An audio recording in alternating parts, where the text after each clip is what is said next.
আসসালামু আলাইকুম, welcome to my new channel.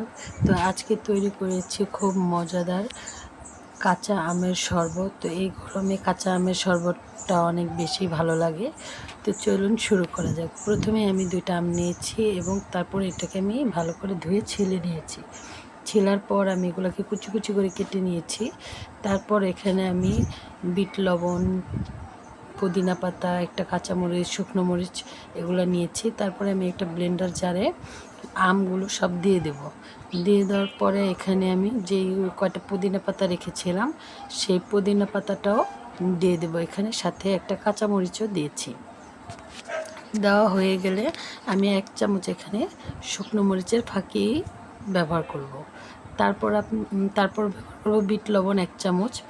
তারপরে এখানে আমি 4-5 চামচের মতো চিনি অ্যাড করে দেব। আপনারা যে যেমন খান সেরকম দিবেন। এবং তারপর আমি সাদা লবণ অ্যাড করে দিয়েছি। তারপরে অল্প একটু পানি দিয়ে আমি এখানে ব্লেন্ড করে নেব। বেশি পানি দেব না, বেশি পানি দিলে দেখা যায় ব্লেন্ড হবে না, দানা দানা থেকে যাবে। তো এর জন্য আমি অল্প একটু পানি দিয়ে এটাকে ভালো করে ব্লেন্ড করে নেব। এই তো আমি ব্লেন্ড হচ্ছে।